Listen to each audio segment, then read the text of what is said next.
تم غم نہ کرو. اللہ رب العزت ان تمام باتوں کو جان رہا ہے اور جانتا ہے ان تمام باتوں کو جو وہ آپ کے ساتھ کر رہے ہیں. یقیناً اللہ رب العزت ان کو بہت جلد اپنی گرفت میں لے گا. حضرات محترم،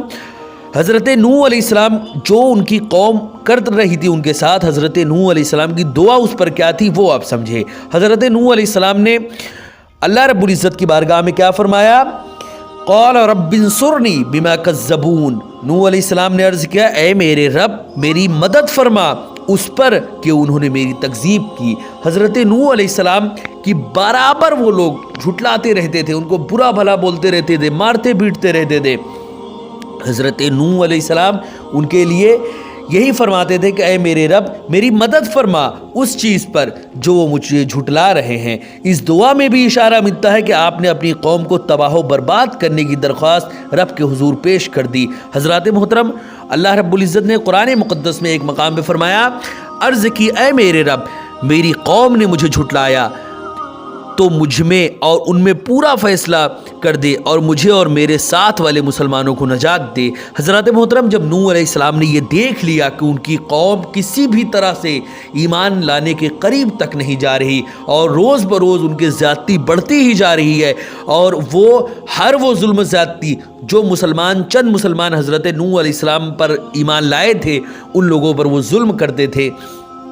تو حضرت نوح علیہ السلام نے یہی دعا کی، اے میرے رب میری قوم نے مجھے جھٹلا دیا، تو مجھ میں اور ان میں پورا فیصلہ کر دے اور مجھے اور میرے ساتھ والے مسلمانوں کو نجات دے دے. حضرات محترم،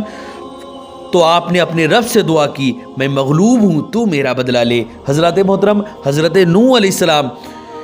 کہ قوم نے جب ان پر ظلم کیا تو حضرت نوح علیہ السلام نے اپنا بدلہ اللہ کے حوالے کر دیا. مولا میں ان پر کوئی ظلم نہیں کروں گا اور نہ ہی میں ان سے کوئی بدلہ لوں گا، میرا بدلہ تیرے ہی حوالے ہے، تو ہی اب ان سے مواخذہ فرما. حضرت نوح علیہ السلام نے جب یہ کہہ دیا تو اللہ رب العزت نے قرآن مقدس میں ایک مقام پہ فرمایا، اور نوح نے عرض کی اے میرے رب زمین پر کافروں میں سے کوئی بھی بسنے والا نہ چھوڑنا، بے شک اگر تو انہیں رہنے دے گا تو تیرے بندے کو وہ گمراہ کر دیں گے اور ان کی اولاد بھی ہوگی تو وہ نہ ہوگی مگر بدکار، بڑی ناشکری. حضرات محترم، یہاں پر حضرت نوح علیہ السلام نے اللہ رب العزت سے دعا کی، اے مولا میں ایمان لایا اور میرے اوپر جو لوگ تجھ پر ایمان لائے ان کے علاوہ اب کوئی بھی تجھ پر ایمان نہیں لائے گا. تو زمین پر جتنے بھی کافر ہیں، وہ لوگ جو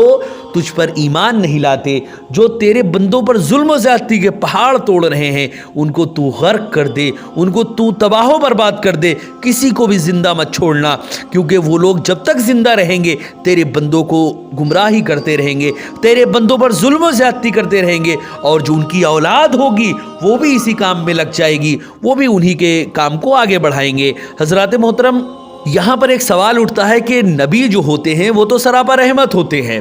لیکن حضرت نوح علیہ السلام نے اپنی قوم کو وہ بد دعا کیوں دی کہ یہ ہلاک ہو جائیں، اور دعا کیوں کی کہ اے اللہ ان کو اب تباہ و برباد کر دے، ان کو ہلاک کر دی؟ اس کی کیا وجہ ہے؟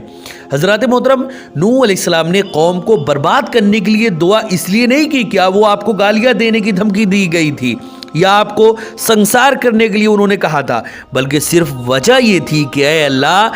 جیسے تو نے خود بتا دیا ہے کہ جو ایمان لا چکے ہیں ان کے بغیر اور کوئی ایمان لانے والے نہیں، تو ان سے ایمان کی توقع جب نہیں اور ان کی اولاد سے بھی کوئی توقع نہیں سوائے بدکاری کے اور ناشکری کے، کوئی بھی ان سے امید نہیں، تو ان کے زندہ رکھنے کا کیا فائدہ؟ اے مولا تو ان کو تباہ و برباد کر دے. حضرات محترم، اس میں حضرت نوح علیہ السلام نے دعا کی، اے اللہ میں تو عاجز و مغلوب ہو چکا ہوں، تو اپنے دین اور اپنے ایمان لانے والے بندوں کی خاطر میری مدد فرما. حضرات محترم، جب اتنی دعا حضرت نوح علیہ السلام نے مانگ لی تو اللہ رب العزت نے حضرت نوح علیہ السلام کو کشتی بنانے کا حکم دے دیا. نوح علیہ السلام کی دعا کے بعد اللہ رب العزت نے فرمایا کہ تمہاری قوم کو غرق کر دیا جائے گا، تم اپنے اور ایمان لانے والے لوگوں کو بچانے کے لیے ایک کشتی تیار کرو۔ اللہ رب العزت نے فرمایا اور کشتی بناؤ ہماری مدد اور ہمارے حکم سے، اور ظالموں کے بارے میں مجھ سے کوئی بات نہ کرنا، وہ ضرور ڈبو دیے جائیں گے۔ حضرات محترم، کافروں کے عذاب کی تاخیر کی کہیں دعا نہ کر دینا، کیونکہ ان کے غرق ہونے کا یقینی فیصلہ ہو چکا ہے کہ ان کو غرق کر دیا جائے گا۔ ان کے غرق ہونے کا وقت بھی معین ہو چکا ہے، اسی لیے جلدی کا مطالبہ بھی نہ کرنا، کیونکہ وقت مقرر سے پہلے ان پر کوئی بھی عذاب نہیں آئے گا۔ حضرات محترم، آپ کی ایک بیوی اور ایک بیٹا بھی کافر ہے، وہ بھی غرق ہو جائے گا، ان کے بچانے کے لیے بھی دعا نہ کرنا، کیونکہ تمام کافروں کے ڈبونے کے فیصلہ اللہ رب العزت نے کر چکا ہے۔ یہاں پر ایک بات میں آپ کو ذکر کرتا چلوں کہ حضرت نوح علیہ السلام کی جو ایک بیوی تھی وہ بھی کافر تھی، وہ بھی حضرت نوح علیہ السلام پر ایمان نہیں لائی تھی۔ اسی طرح آپ یعنی حضرت نوح علیہ السلام کا ایک بیٹا بھی کافر ہی تھا جس کا نام کنعان تھا، وہ حضرت نوح علیہ السلام پر ایمان نہیں لایا تھا۔ تو اس کے بارے میں اللہ رب العزت نے فرمایا کہ کافر جو بھی ہے وہ چاہے تمہارے گھر کا ہو یا باہر کا ہو، اس کو اللہ رب العزت غرق کر دے گا، اس کے لیے کوئی بھی دعا نہیں کرنا۔ حضرات محترم،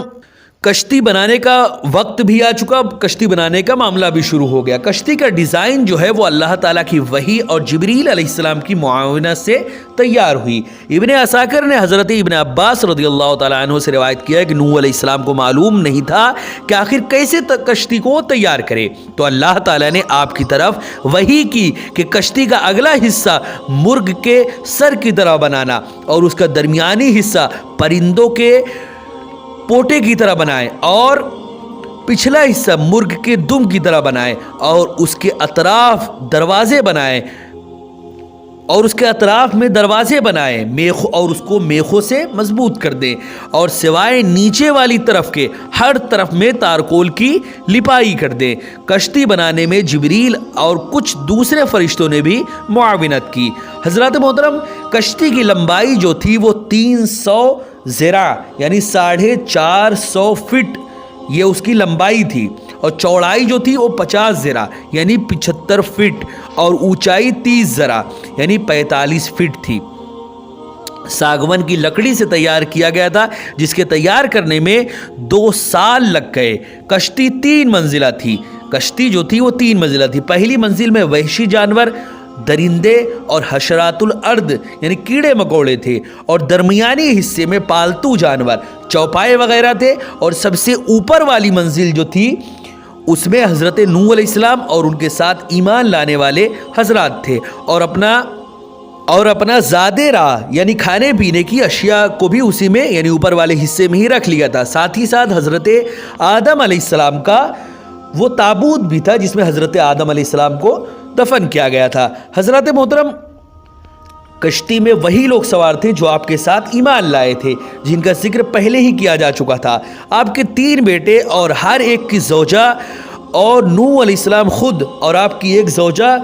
گھر کے یہ 8 افراد تھے، اور 70 افراد اور تھے جنہوں نے ایمان قبول کیا تھا۔ اس طرح کشتی میں سوار ہونے والوں کی کل تعداد 78 تھی۔ علامہ آلوسی نے آپ کے بغیر 79 آدمی یعنی 72 اور 7 افراد کے قبیلے کے اور ایک آپ خود، اس طرح کل 80 آدمی تھے۔ اس روایت کو زیادہ صحیح قرار دیا گیا ہے، یعنی کشتی میں پورے 80 لوگ سوار تھے۔ یہاں پر ایک بات اور ذہن نشی رکھے کہ نوح علیہ السلام کی ایک زوجہ اور ایک بیٹا کنعان جو تھا وہ کافر تھا، جو طوفان نوح میں ہی غرق ہو گئے تھے۔ ان کا ذکر انشاءاللہ عز و جل میں آگے بیان کروں گا۔ حضرات محترم، کشتی کو دیکھ کر آپ کی قوم آپ کا خوب مذاق اڑاتی تھی۔ حضرت نوح علیہ السلام کے حکم سے کشتی بنا حضرت نوح علیہ السلام اللہ تعالیٰ کے حکم سے کشتی بنا رہے تھے۔ قوم آپ سے پوچھتی تھی کہ اسے کیا کرو گے، تو آپ فرماتے یہ سیلاب میں کام آئے گی۔ یہ سن کر قوم مذاق اڑاتی کہ اس علاقے میں پانی کا کوئی دریا بھی نہیں، تو اتنی بڑی کشتی بنانا کہ یہ پانی میں کام آئے گی، معاذ اللہ یہ تو سراسر حماقت ہے اور بیوقوفی ہے۔ کبھی کہتے پہلے تو تم نبوت کا دعویٰ کر رہے تھے، اب بڑھائی بھی بن گئے ہو، اسی طرح مذاق اڑا رہے تھے۔ اللہ تعالیٰ نے ان کے اس طریقے کا ذکر قرآن مقدس میں ایک مقام پر فرمایا، اور اللہ نے فرمایا اور نوح کشتی بناتے ہیں، اور جب اس